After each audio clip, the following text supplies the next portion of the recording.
dalam Bible kamu. Untungnya gue nggak pernah ngomong-ngomong apa yang dalam Bible kamu. Nah ini dia, tuh kan. Yang nggak ada yang komplain. Kalau itu suatu yang tidak lazim, pasti dalam sejarah ditulis. Kalian menanyakan Rasulullah itu fiktif apa?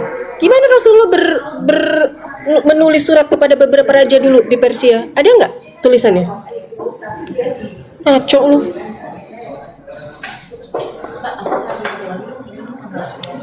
Kadang-kadang gue tuh suka bingung sama orang-orang di TikTok ini ya. Apa bahasa gue tuh terlalu tinggi gitu? Apa memang harus dengan bahasa-bahasa pasar gitu ya? Bahasa-bahasa orang-orang di jalan gitu. Karena gue nggak tahu kalian itu di balik TikTok ini di mana, siapa, apa, bagaimana, sekolahnya gimana gitu. Apa bahasa gue terlalu tinggi untuk dipahami gitu? Karena selalu setiap gue live pertanyaannya itu mulu gitu. Mempermalukan diri sendiri, menampol. Baca dong, baca. Malu-maluin banget.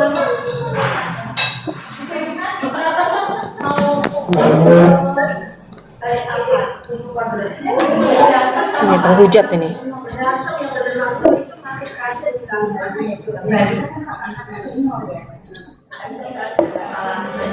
Halo. Selamat malam, Bun. Selamat siang, selamat sore. Boleh nanya, Bun? Silakan. Dari mana? Dari Jepang, Bun. Oh, Hongkong. Kamu Kristen?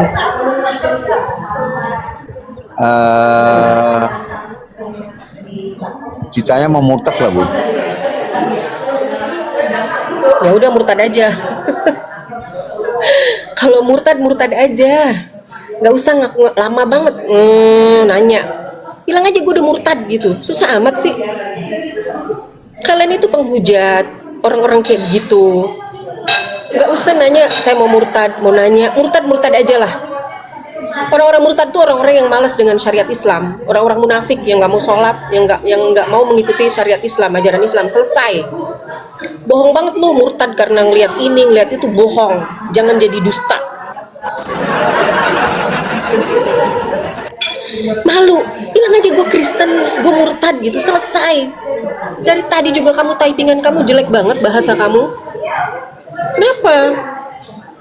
Gak usah ngomong-ngomong. Orang murtad itu kenapa sih? Orang murtad itu biasanya terdesak masalah ekonomi gitu ya.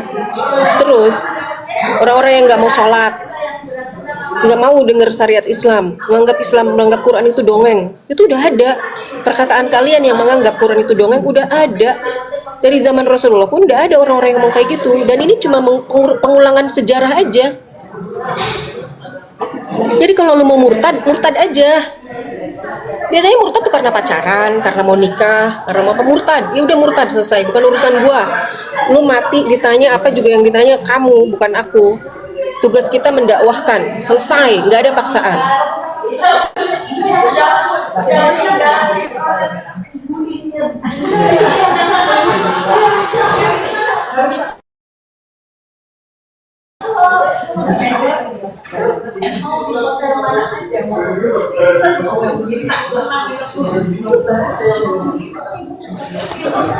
Murtad lah, tidak mau menerima syariat Islam, tidak usah menerima syariat Islam, nggak usah ngaku-ngaku Islam. Jangan bilang Islam liberal, Islam nggak ada liberal. Dalam Al-Quran nggak ada Islam liberal. Ada Islam kafah, nggak ada Islam liberal. Jadi untuk yang mengklaim-klaim mau murtad bun, ini bun, murtad aja. Apa urusannya sama gua?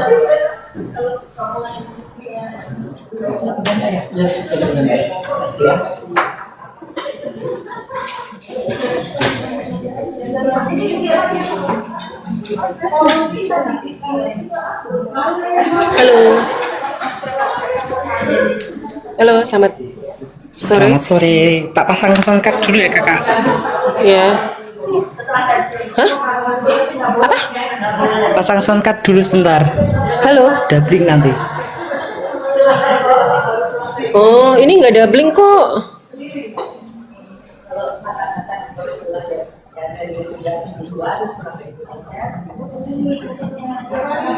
Kelamaan kamu. Kamu turun aja dulu.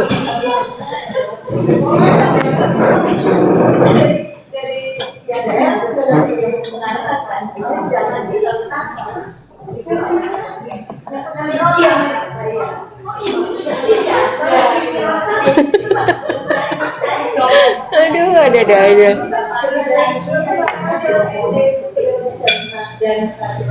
Nggak. Ya nggak apa-apa, ikut Yesus nggak apa-apa. Buat kita Yesus bukan Tuhan, Yesus tuh Nabi. Kau dakwah tapi kau banyak yang mulai ikut Yesus ya nggak apa-apa. Nanti exchange.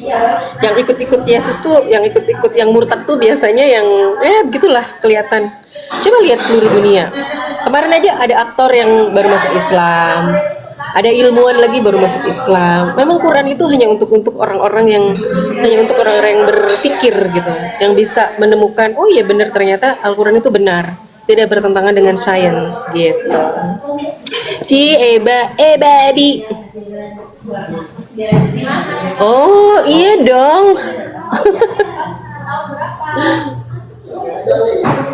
Nih yang typing oten semua ya. Barusan di awal dibilangin kamu tuh yang mengklaim ajaran kasih, malu tahu nanti kamu kalau ketemu Yesus. Kamu dulu waktu di dunia kerjanya maki-maki Sarah ya. Aku kan nggak ngajarin kayak gitu. Ternyata kamu begitu itu. Nanti kamu ditanya kayak gitu nggak sama Yesus? Yang ada nanti kamu dihardik sama Yesus. Aku tidak pernah mengajarkan itu kepada kalian. Ayo, mau gimana lu? Hah?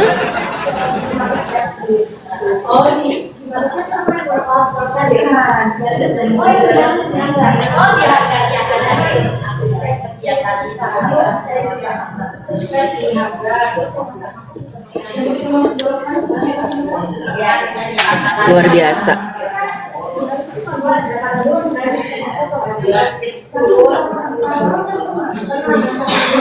Ya sama-sama nunggu Yesus karena Yesus tuh nabi, kalau kita bukan sebagai Tuhan lah.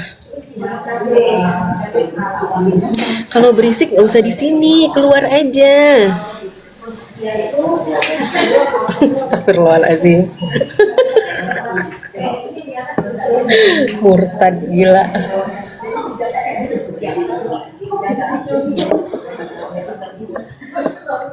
Kalian itu membangga-banggakan murtadin. Coba kualitas murtadin kayak gimana? Siapa murtadin yang kamu banggakan? Bambang Nursena, Saifuddin. Siapa lagi? Murtadin siapa lagi? Kita bandingkan siapa mualaf yang gitu. Kita bandingkan coba sama yang gue sebut tadi.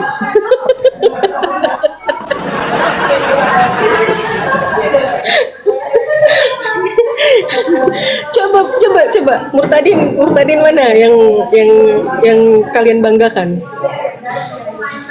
Murtadin mana yang kalian banggakan? Fadilah Hafiz, hah? Siapa lagi? Murtadin mana lagi yang kalian banggakan? Lina Wijaya, Sofiatul.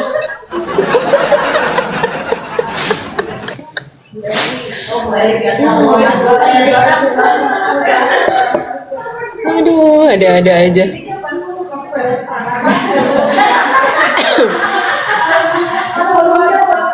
Coba bahasanya, ya Allah, bahasanya luar biasa.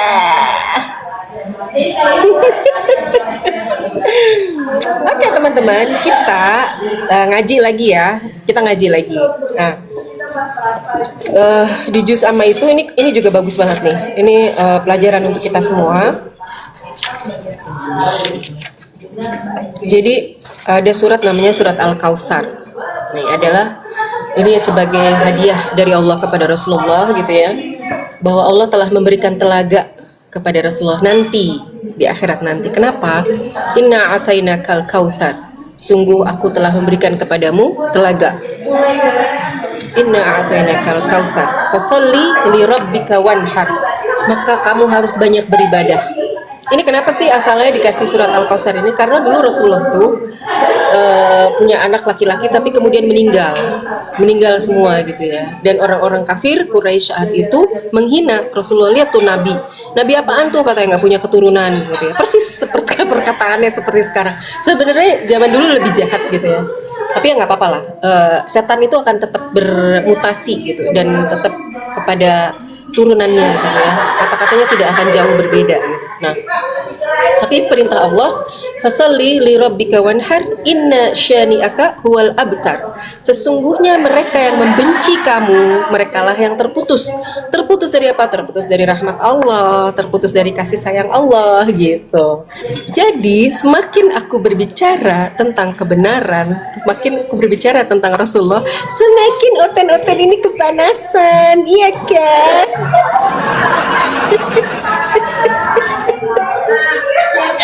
Kalian itu seneng nggak apa-apa, nggak apa-apa. Karena aku tadi sebelum membuka live, aku membaca A'udzubillahi minasyaitonirrajim. Karena ada perintahnya ada di surat Thaha. Fa'idza qara'tal Qur'an fasta'idz billah. Apabila kamu membaca Al-Qur'an, kamu mintalah perlindungan kepada Allah. Jadi aku tadi udah berlindung kepada Allah gitu ya. Dan teman-teman Kristen ya silahkanlah kamu tetap mengatakan hal-hal yang tidak baik tentang saya gitu, tentang agama saya. Saya tidak akan berhenti untuk menyampaikan kebenaran. Jadi setiap surat itu teman-teman ada sebab turunnya, ada koneksinya kemana-mana. Kemarin aku baru beli bukunya bagus banget. Ini Quran mapping, ini luar biasa, keren banget. Jadi kan ada beberapa di juz 28 kalau nggak salah, juz 28 tuh beberapa suratnya itu dimulai dengan qad sami Allah. Apa artinya? Sungguh Allah telah mendengar. Qad itu benar-benar tidak tergoyahkan, really gitu, indeed gitu ya. Jadi juga ada juzu yang dimulai dengan alif lam ra gitu loh. Terus nyambung dari ayat sini ke ayat sini gitu, dan keren banget. Tapi karena aku belum selesai baca, ini baru datang kemarin dan ini bagus banget, luar biasa. Ini udah satu pekan dan aku udah baca dan bagus banget gitu ya. Bener-bener cahaya Al-Quran itu teman-teman, ini Profesor Nadir Sahusyan ini keren banget. Jadi benar-benar beliau ini menulis cahaya Al-Quran itu tidak hanya kepada orang-orang, cahaya Al-Quran itu menembus hatinya semua manusia gitu. Tidak hanya untuk orang-orang yang selalu membaca, tidak hanya untuk orang-orang yang beriman yang memang udah terbiasa berteman dengan Al-Quran, udah terbiasa membaca Al-Quran, tapi maksudnya cahaya itu apa? Hukum-hukum yang di dalam Al-Quran, kebenaran Al-Quran itu datang kepada siapa? Kepada petani, kepada pedagang. Kan bukankah banyak ada ayat-ayat jadilah gitu ya, kepada beberapa kaum yang sebelumnya, dan itu semua jadi pelajaran. Kepada ibu yang menyusui, ya kan? Kan ada ayat-ayat tentang menyusui gitu ya. Pendidikan anak itu seperti apa. Jadi luar biasa sih, benar-benar. Dan itu banyak lah. Ada profesor siapa tuh matematik di Amerika ya, Jeffrey Lang kalau nggak salah. Nah, Profesor Jeffrey Lang itu yang tersentuh juga dengan beberapa ayat Al-Quran, dan itu menjadi salah satu dia jadi mu'alaf. Surat Ad-Duha, Wad-duha wal-laili idza saja, itu yang membuat dia masuk Islam. Dia bilang ketika aku membaca surat Ad-Duha, dia menangis terseduh-seduh karena memang surat Ad-Duha itu turun setelah Alam Nasrah, if I'm not mistaken.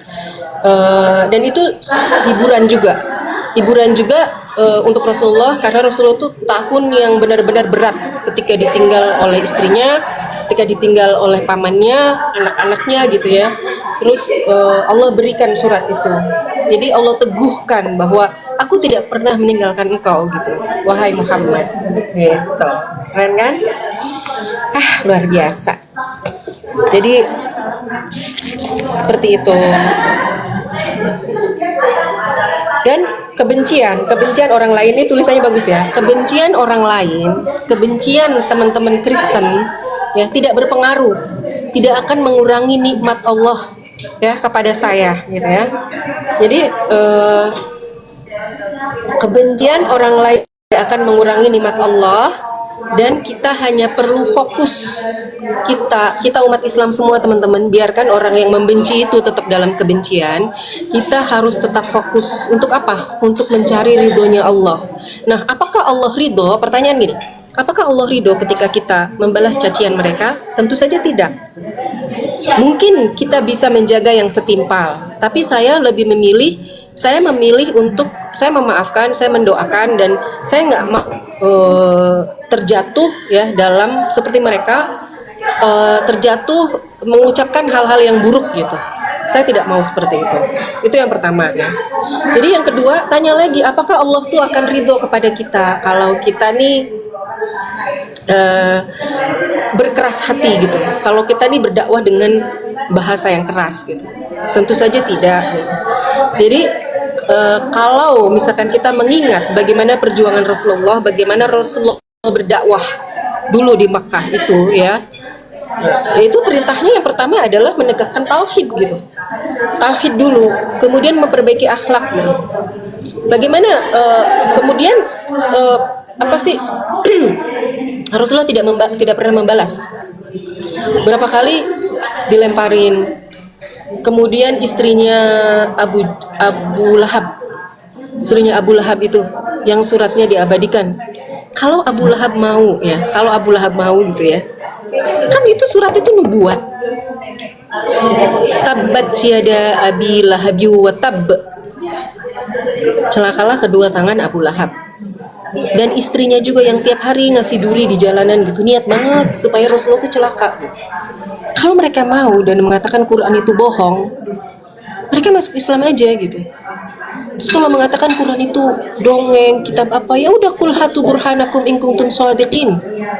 Coba tunjukkan bukti kalian kalau memang kalian itu orang-orang yang benar gitu. Itu tantangan dari Allah. Bikin satu ayat saja semisal Quran gitu. Yang ada diketawain. Kayak Musailamah Al-Kadzab dulu. Tentunya teman-teman yang udah belajar ya pasti tahu lah siapa itu Musailamah Al-Kadzab. Musailamah Al-Kadzab. Gitu. Jadi sebenarnya Al-Quran itu udah menjawab semua teman-teman. Ketika ada orang-orang yang mengatakan Quran itu dongeng, sudah ada ayatnya. Ketika dibacakan Al-Quran, mereka mengatakan ini adalah dongeng yang nyata. Kalian lihat di surat Al-Mutaffifin, di surat lain-lain banyak, di surat lain juga banyak. Ketika dibacakan Al-Quran, mereka mengatakan ini adalah dongeng yang nyata.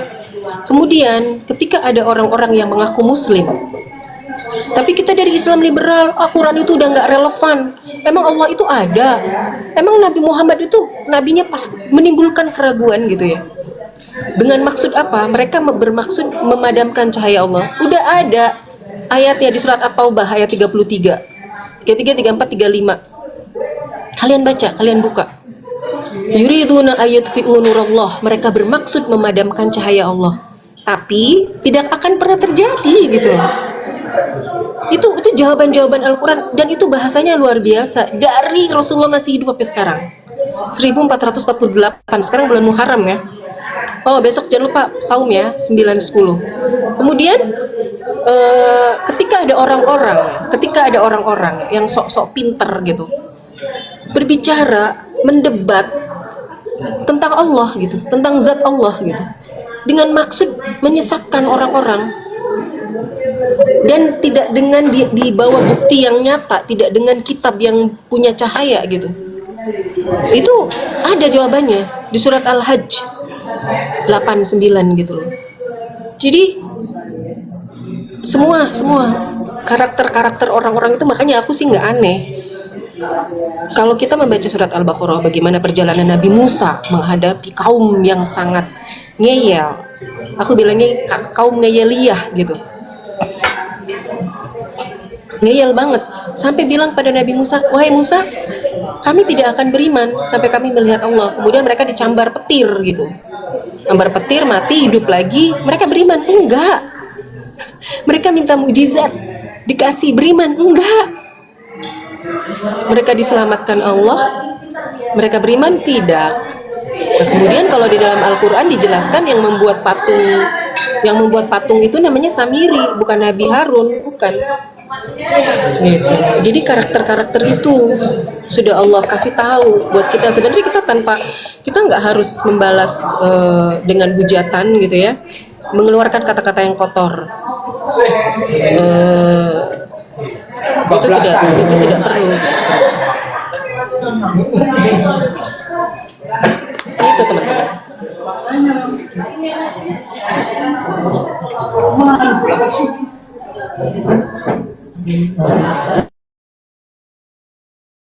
Bentar ya.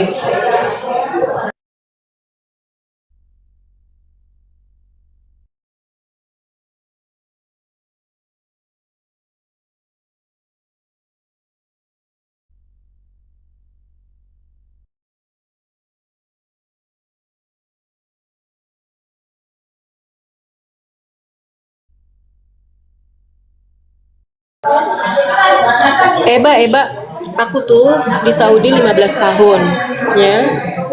Dan dulu hampir tiap weekend dari Riyadh itu capital of Saudi Arabia, capital of Kingdom of Saudi Arabia ya.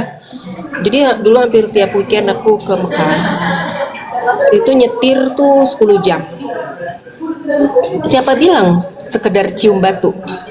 Mana ada sekedar cium batu? Itu ibadahnya siapa yang nggak pakai syariat, yang nggak pakai tuntunan, yang nggak ngerti hanya beribadah ibadah aja, nggak digali. Kenapa aku harus sholat? Kenapa ada ibadah umroh? Itu menurut kamu kali, menurut aku enggak. Ya kali masuk hotel nggak bayar, ya kali kebersihan. Pemerintah Saudi tuh sangat luar biasa loh. Jadi kalian jangan asal ngomong kalau nggak pernah tahu di sana, nggak pernah tinggal di sana.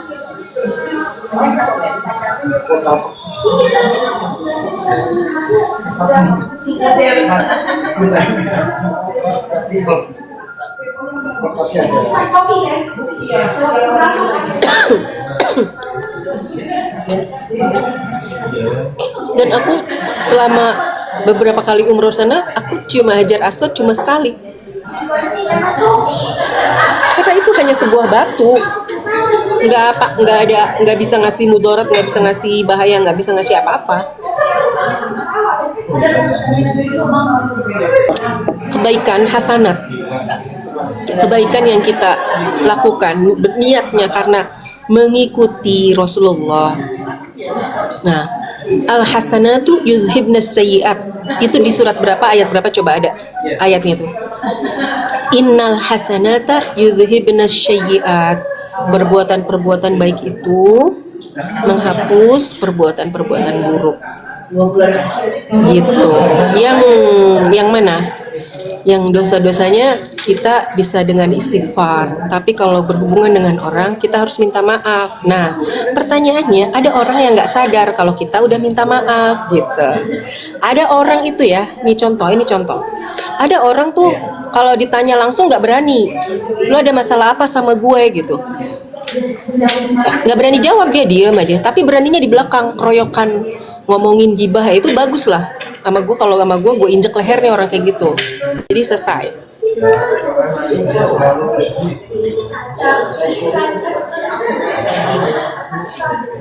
Penyembah berhala kan kata kamu. Mana ada kita nyembah berhala? Nggak ada kita nyembah berhala. Kamu sudah didoktrin oleh orang-orang yang benci sama Islam. Mana ada aku nyembah berhala? Kamu tahu nggak dulu sebelum Rasulullah membawakan ajaran Islam, ya?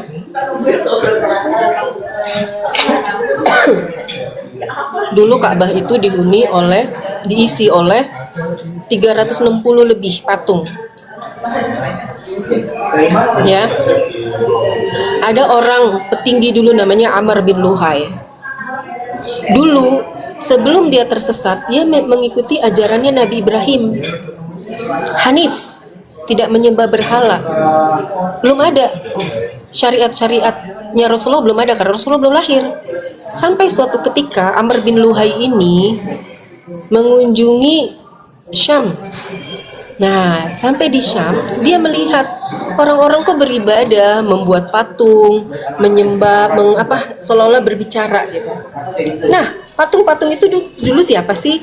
Kalau mau cari jawabannya, teman-teman Muslim tolong simak ya. Di surat Nuh itu ada berhala. Ada namanya Yasser, Nasser, ada namanya siapa namanya? Ada 3, lupa aku. Oke, di surat Nuh itu ada ya. Berhala-berhala itu adalah dulunya orang-orang soleh. Kaum itu sangat merindukan kehadiran mereka. Dibuatlah seolah-olah karena pengen ngomong, karena melihat dengan kehadirannya dia sudah membuat hati tenang. Dibuatlah tuh berhala-berhala itu. Akhirnya kelabasan gitu ya, sehingga dituhankan. Nah, Amr bin Luhai ini masuk ke Syams. Di Syams itu dia melihat, diadopsilah tata cara ibadah seperti itu. Kemudian dia pulang ke Mekah, dibawalah berhala yang paling besar namanya Hubal, diletakkan di atas Ka'bah gitu.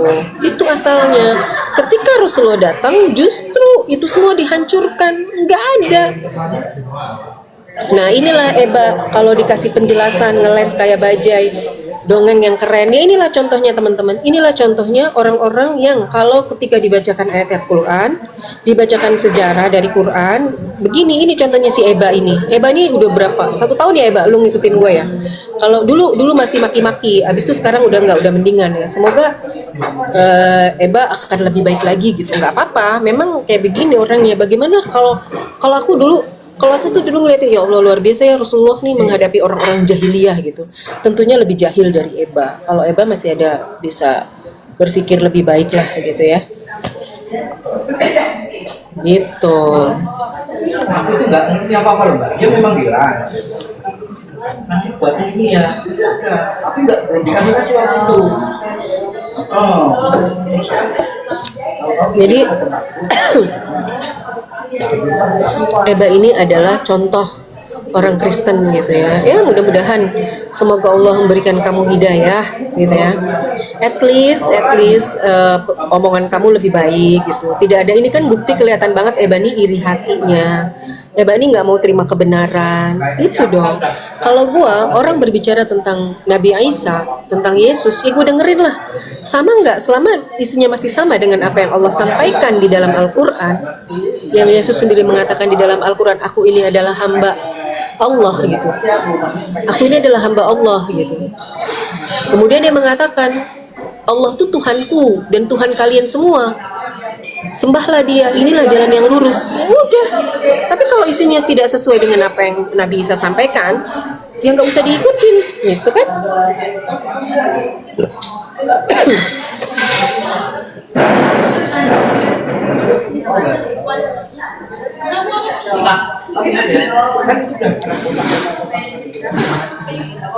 kosong ya, ada kan?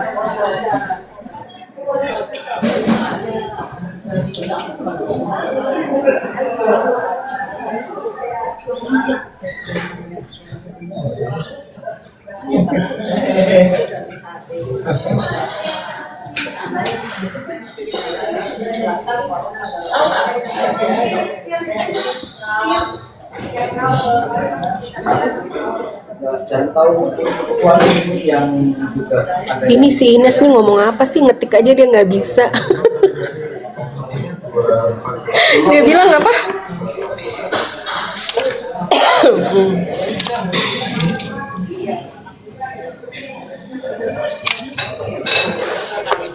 Dia bilang apa? Ilmunya nyontek dari mana kamu? Dari dengerinnya si Christian Prince ya? Astagfirullahaladzim. Apa sih ngomong itu? Ngomong apa sih? Kamu tuh ngomong apa? Kamu ngomong aja nggak bisa. Kamu ngomong aja nggak jelas, ya Allah. Kamu ngetik aja nggak bisa. Kamu tuh ngetik aja nggak bisa. Kamu mau koleksi Quran? Astagfirullahaladzim. Al-Ikhlas itu pintu menuju ketenangan. Coba teman-teman. Al-Ikhlas itu, kalau aku katakan surat Al-Ikhlas itu adalah pintu menuju ketenangan. Ketika kita disuruh mengatakan Qul huwallahu ahad, lu mau ngomong apa? Lu mau ngomong wahid, lu mau ngomong ahad. Gue belajar bahasa Arab ngomong sama lu yang ngetik aja nggak bener, emang lu paham? Astagfirullahaladzim. Ya Allah, janganlah aku terpancing dengan orang-orang yang seperti ini, orang-orang blue to the on. Oh ya, teman-teman dengar ya. Waktu kemarin aku jadi moderator di debat offline, ada orang lewat senyum sama gue, katanya ibu cantik sekali, makasih.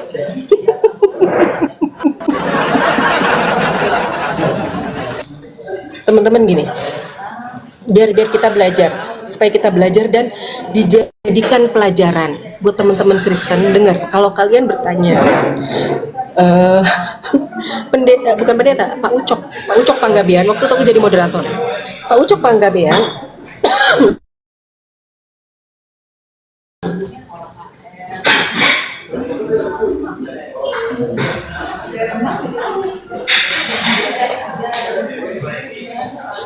Pak Ucok Panggabean itu mengatakan menyoal surat As-Saff ayat 107. Fanadainahu bidzibhin azim. Apa yang dia soal, teman-teman? Sebelum kita masuk ke surat Al-Ikhlas habis ini ya. Dia bilang azim ini adalah Asmaul Husna. Lucu nggak? Lucu nggak? Untung gue jadi moderator ya saat itu. Kalau aku nggak jadi moderator, entah selanjutnya apa yang terjadi.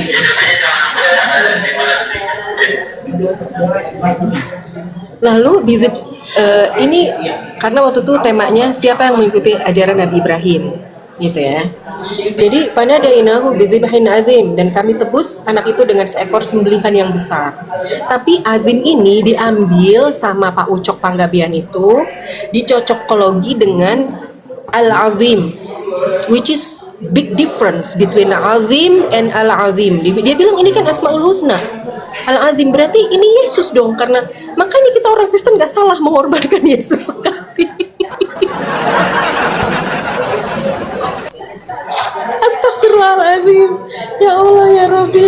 Nih teman-teman, di surat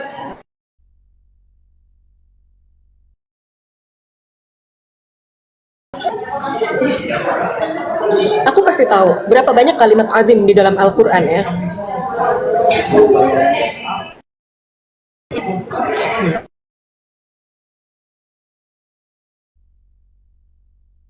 Surat Al-Qalam, Nun wal qalami wa ma yasturun ma anta bi ni'mati rabbika bimajnun wa inna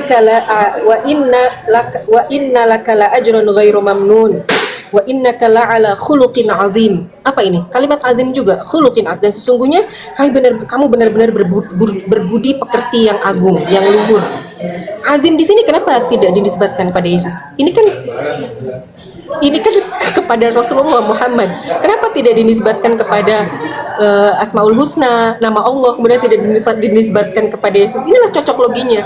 Jadi berhentilah teman-teman yang tidak mengerti. Satu, tidak tahu bahasa Arab. Yang kedua, tidak mengerti, tidak pernah belajar. Jangan sekali-kali kalian berani mengoreksi Quran. Itu kalian akan sangat malu sekali. Seperti halnya ngomong surat Al-Hijr ayat 6. Kalian itu menampol loh, apalagi orang yang mengaku dirinya berpendidikan tinggi, mengatakan ini loh surat Al-Hijr ini kan Muhammad orang gila. Kan kalian emang blue to the on, gue bilang juga.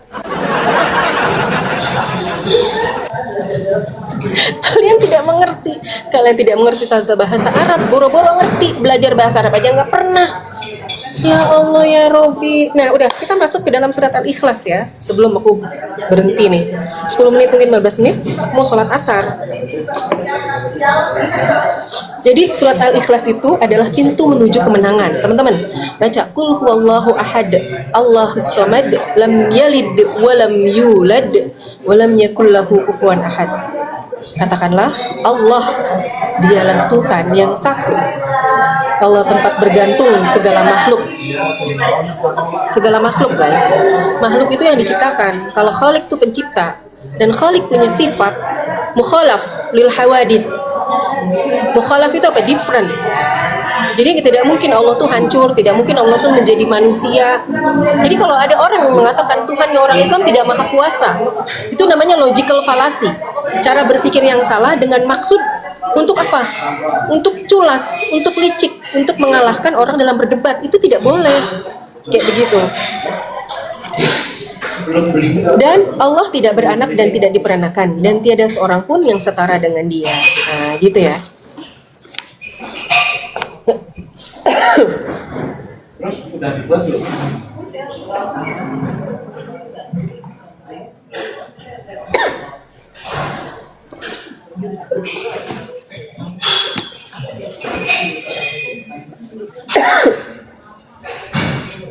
Sorry, maaf.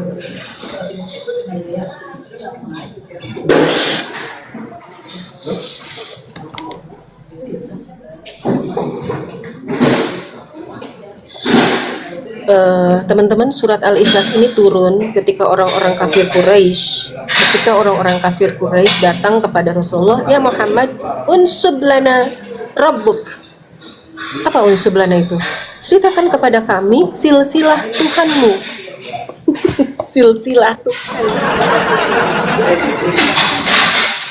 Makanya kenapa dikatakan jahiliyah gitu ya. Kadang-kadang aku pengen ketawa kalau baca sirah gitu ya. Kalau baca sejarah, ya Allah, benar-benar kita tuh harus banyak bersyukur kepada Allah. Alhamdulillah ala nikmatil Islam.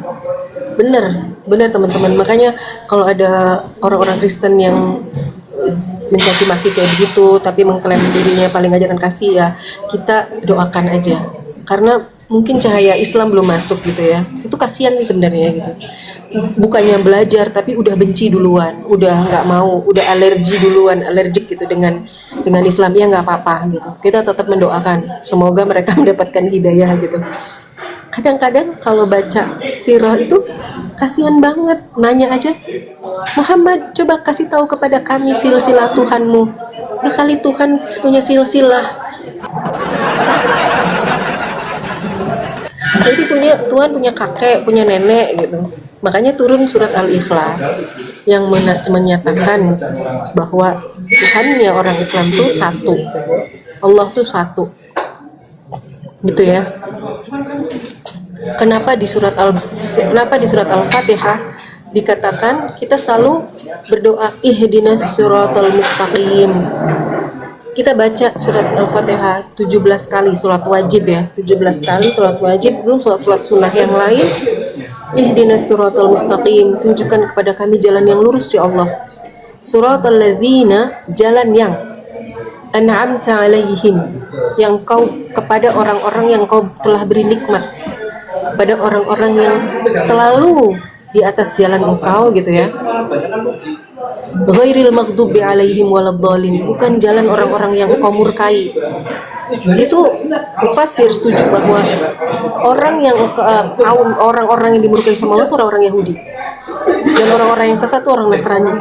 Kenapa dikatakan sesat? Itu baca surat Ali Imran, baca surat An-Nisa, baca surat Al-Maidah, tentang bagaimana mereka membuat salah satu, apakah Nabi Isa, kata Allah, Isa, apakah engkau mengatakan kepada kaummu supaya menyembah kamu dan ibumu?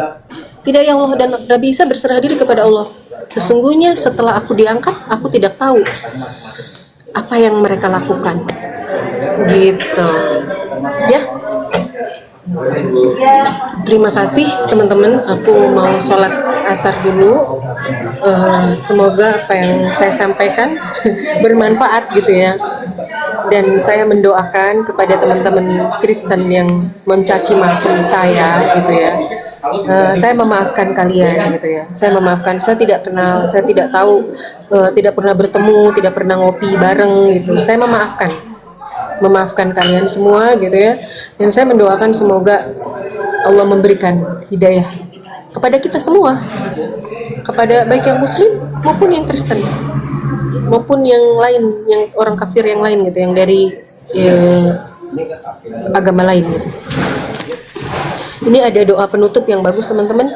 Ya Allah, Zat yang Maha Tunggal, yang menjadi tempat bergantung segala harapan, hidupkanlah hatiku dengan pengenalan akan-Mu, teguhkanlah langkahku di jalan ketaatan kepadamu, dan jadikan seluruh hidupku sebagai saksi.